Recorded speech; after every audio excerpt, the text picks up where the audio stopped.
Hello, everyone. Welcome into the View House Centennial for a delayed Victory Monday, but still a Victory Monday. And I'm so excited tonight because this is the first time with me as the host that I've had Bennie Fowler on the show, Super Bowl 50 champion. I think you were on like as a player, right, many moons ago, maybe. Yeah, I was on a couple times and really enjoyed the conversations here at View House. So I'm excited to do this with you today. See, but now we're going to grill you because you're not on the team, so you can talk. You can yes, exactly. Be honest. No, we're so excited to have you on, Bennie. Of course, you know where I'm going to start. I got to start with Bo Nix. You've seen 7 weeks of him now. There's good, there's bad.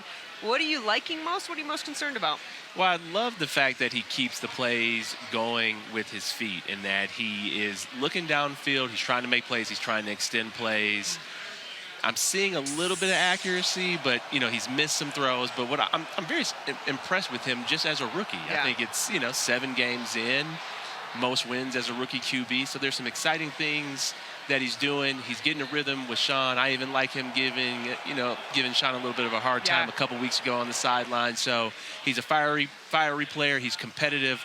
So I'm liking what I'm seeing. There was concerns, that, especially at the beginning of the Saints game, kind of got better as it went on, of his footwork. And maybe let me ask you, is that the pace of the NFL, but really not having trouble setting his feet?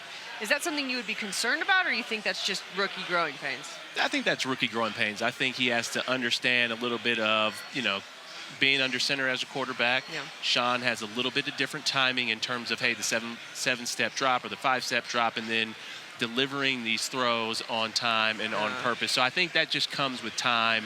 He's 7 weeks in, so it'll get better over time, but he's still a young player. It wouldn't be the NFL if we weren't overreacting over 7 weeks, though, right? Exactly. I mean, that's what it is. Speaking of overreacting, I think something that everybody has a lot of questions about was Courtland Sutton in that Thursday night game. 0 catches. He had 1 target, and then basically Bo didn't look his direction all game. What do you make of that? I think that's tough, being a receiver. I've never been a number 1 receiver like a Courtland Sutton or like a Demaryius Thomas, Emmanuel Sanders, like those guys. But when you think about wanting to see this offense do better, you're going to want to see a Courtland Sutton get more than 1 target. Yeah. He is the Broncos' best offensive weapon in terms of catching the ball. So we want to see more targets towards his way. So I don't know what's going on between him and Sean, but I hope they talked over the long weekend and Courtland asked for the ball. Do you think that there's something more going on behind the scenes, or that we don't know about with this? It's hard to tell, but I know Sean is a week-to-week coach in terms of what's going to help this, or what scheme do we need to run to beat this team. I played for Sean in 2020, and he is definitely a week-to-week person. Now, it is a little mind-boggling to me that Courtland didn't get more than 1 target, but we'll have to see how it progresses throughout the rest of the season. But, Courtland, you already paid Courtland the money, so give him the ball. You played for Sean, so you know how he runs a team. Are you surprised at all? You got this team at 4-3. Some people feel like they're a little bit ahead of schedule. How quickly he has changed the culture. Does any of that surprise you? It doesn't surprise me at all. Sean has really institutionalized the way that this organization and this team will run. You have the Walton Penner Group come in, put some money into the team, buy the team, and now we have a great vision set by the owners. And then Sean, along with George Payton, comes in, and now he continues to set the vision, institutionalize the process, and hey, this is how we're going to run things. And that's what he did, and that's what I saw in New Orleans, and that's what he's bringing to this city. Let's talk about the other side of the ball. You've played on a team with a very good defense, if I recall. This defense has been outstanding. Certainly has given Bo a little bit of breathing room as he figures it out. Absolutely. When you look at this team, how far can a defense like this take a team?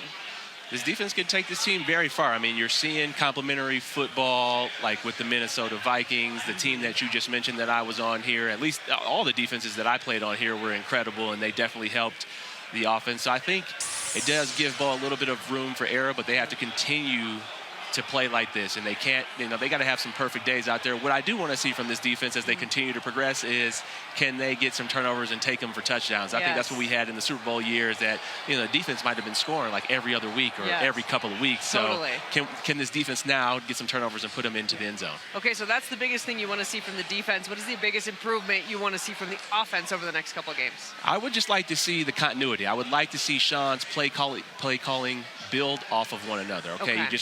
You had the running game get together last week. Now run, pass, the play action. I'd like to see a complete game of where the plays are mirroring one another in terms of the run and the pass. People are conflicted. Some people love seeing Bo run. I like seeing Bo run. Some people say that's not a recipe, right? He shouldn't be running this much. Where do you fall on that? this is where the NFL is. Most of the quarterbacks in the NFL are now running quarterbacks. They extend plays with their legs. I mean, you see the Patrick Mahomes of the world, Justin Herberts, Jordan Love, C.J. Stroud. This just continues to help your drive stay alive. So, hey, you get a 3rd and 3, you run for 3 yards as a quarterback because everything is covered. Now the drive is now extended. You keep your defense off the field. So all quarterbacks run now, and that's just something that we have to get used to. Yeah, he's got some wheels, too. Absolutely. No Yeah, he kidding. is fast. Right? I saw Sean say that he's faster than they had him. Than they thought. I think he's faster than we all thought. Absolutely. Such a treat tonight. We got Bennie Fowler in the house here on Xfinity Monday Live. Welcome back into Xfinity Monday Live here at the View House Centennial, and we are having fun tonight because we got Super Bowl 50 champion Bennie Fowler in the house. First time, but not the last time, Bennie. I'm going to be calling you all the time now. Please do. Please do. All I'm right around the corner. You book it. I'm going to play that back when you're like, no, I can't. That's a all fact. Right. We're going to play fact. See, he already knows the game. Fact or fiction. I'm going to give Bennie a statement. He's going to tell me if it is fact or fiction. So let's go. Number 1. Bo Nix is the Broncos starting quarterback for the next 10 years. Fact or fiction? Ooh, fact. Fact. Yes. All right. And the reason why I say that's a fact is because I think that he has what it takes. I think they did their due diligence in terms of drafting Bo as a young quarterback. I think he processes the plays well. He understands this. I think he understands what it means to be a pro and the way he approaches things. And I just like what I see. Okay. I like it. I am going to incite the masses here because Russell Wilson had himself a night last night, and I don't know how Broncos country feels about it. So, Bennie, fact or fiction, Russell Wilson will lead the Pittsburgh Steelers to the playoffs. Fiction. Fiction, okay. I believe that last night was a lot of smoke and mirrors. Okay. I think he missed a lot of throws. I think he still actually played the same way that he played here. He held on to the ball a lot, and the defense really carried them. Also, the Jets kind of gave that away, but George Pickens made 2 or 3 incredible catches. So I think Justin Fields will actually be back into the lineup in a couple weeks. We'll see how they play in the division. Yeah. I feel like if anyone can make him look good, it's Mike Tomlin. Yeah, right? of course. I mean, of course. He is the master. All right, fact or fiction, Vance Joseph will be a head coach next season. I'm going to say fiction. I'm going to say that he is going to remain here as a coordinator. I believe that Vance had his test in terms of, hey, do I really want to be a head coach? I think he likes and enjoys being a coordinator. Being a head coach is a lot of personality management, and how do you do that? I think Vance has really established a great defense here. Sean can lead everything in terms of being the head coach, and he can be that leader on the defensive side, and he's got this defense playing top 10 defensive ball. I love it. Well, we hope you're right, because we certainly don't want to lose VJ. He has been amazing. Since we got a little extra time, we'll throw in an extra one that our producer came up with. Fact or fiction, the Broncos are championship contenders this year. This year, that would be fiction.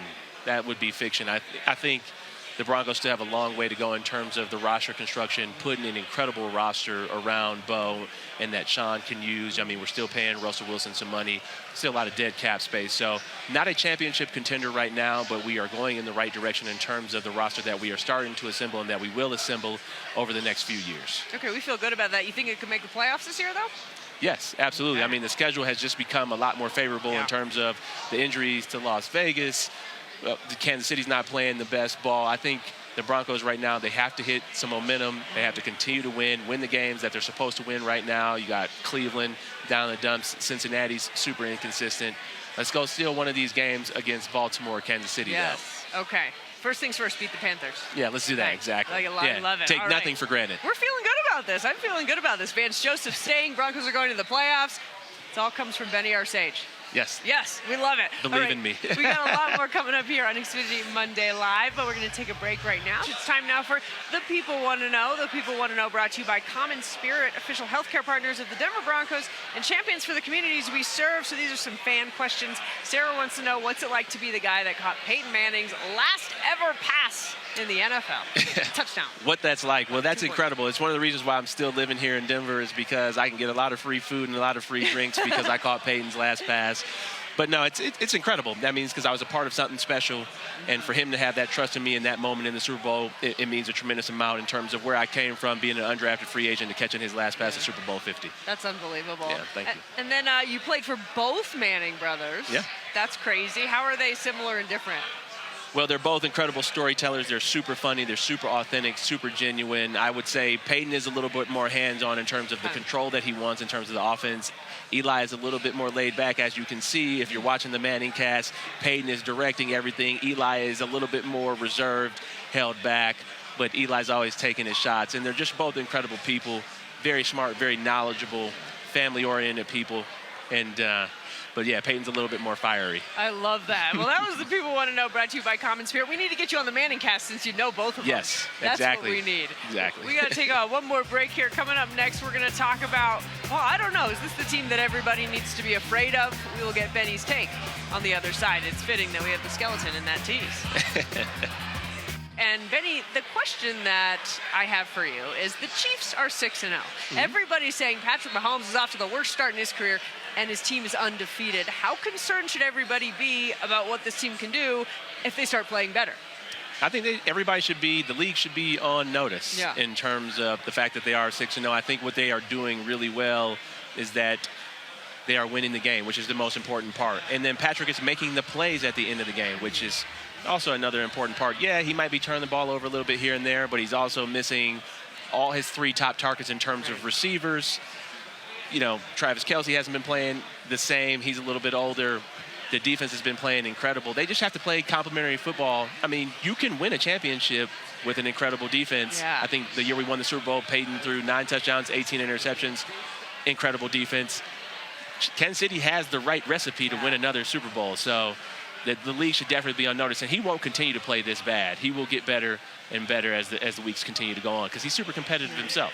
Well, that is the answer I thought you were going to get, but I was kind of hoping maybe it'd be something different. I don't know if Peyton's going to let you on the Mannycast now that you ripped off those stats, though. Well, I mean, we still won at the end of the day, so it doesn't really matter. Doesn't matter at all. Yeah, it doesn't matter, so it's all good. Beautiful. Yeah. Hello, everyone. Thanks for logging on to CBSColorado.com. Time now for a few extra minutes with Super Bowl 50 champion Bennie Fowler in the house. And Benny, since you played wide receiver, let's start there. The Broncos wide receiver core, we're starting to see something from Troy Franklin a little bit, from Devon Vele. What do you make of the young rookies right now at that position? I'd love to see the progression out of the young rookies. I think Sean is putting them in there and giving them an opportunity. And I love what Sean had to say in terms of, hey, we aren't redshirting these guys. We are going to throw them in the fire just like we're throwing Bo in the fire. And I think we have exciting things to be able to watch in terms of the future of these guys. Troy Franklin, number one, what I like about him is he wears number 16. That's the number I wore here. So I'd love to see him doing incredible things. And, you know, Jake Palmer really made that number really famous here. But love to see what Troy's doing. And Vele, you know, he's continuing to progress as a late-round draft pick and somebody who Bo Nix really trusts. Yeah. So I'm loving to see the progression of those guys. Now I want them to continue to get better in terms of route running and creating separation and their understanding of spacing within the offense. A guy that every game I'm hoping to see a little more of offensively, schemed towards more, is Marvin Mims. Yeah. Why do you feel like he doesn't get schemed as much? You know what? I don't know just yet in terms of that, but I know Sean always designs his plays and designs the personnel based off of what you do really well. And right now, they are throwing a lot of intermediate routes, not a lot of shots downfield. And if you're not throwing that's not Marvin Mims' capability. That's not his best use and capability. So I think Sean's got to find some creative ways, maybe reverses and find different ways to get him opportunities with the ball. But look for that later on in the season. As it starts to get cold and hamstrings start to get a little bit tighter, you put the speed demon out there to stretch the defense. Yes, okay. When you look at this team, they started 0-2. They're now 4-1 in their last 5 games. Where do you think this team is at in terms of where they can go this season? I think right now they have to continue to take it week by week. But when you have such a strong defense, you can be in almost any and every game. Bo's got to make sure that he doesn't turn the football over and just take it week by week. You know, start with Carolina this week, and then we'll progress to the Ravens and the Chiefs and so on and so forth. But the schedule has become a little bit more favorable with the injuries to, you know, the Browns, the Raiders. Cincinnati's a little bit inconsistent. So. And the Chiefs, I mean, though they are 6-0, they're not playing the most dominant football on offense, and you know it'll be a defensive battle that game. So, you know, it's not surprising. It's exciting to see what the Broncos have the rest of the season. So when you look at a game like Carolina, I think everybody's like, okay, they should win this one. This should be an easy win. How dangerous, though, can games like this be? The Broncos, games like this can be super dangerous, but the Broncos are not at that point where they are a good enough team to overlook anybody. So I know Sean playing the Carolina Panthers, you know, back in his heyday in New Orleans, is going to be ready for this game. He still probably sees them as a divisional opponent because of how much time he spent in New Orleans, so he will leave no stone unturned, but I expect the Broncos to get a win. The run game, 225 yards in that Saints game, is that sustainable? I mean, is that something that they can continue to build on and have games like that as the season goes on? Over 200 yards of rushing is definitely hard to sustain, but leaning on the run game and leaning on the offensive line up front is definitely a recipe for success. So I think Sean continues to pound the rock, use the offensive line to continue to push the ball forward, and then let Bo use his legs in the play action. I love it. Well, Bennie, thank you so much for all of your insight. This has been so great. We appreciate you so much. Thank you. Appreciate you. Guys, thanks for logging on. We will see you next time.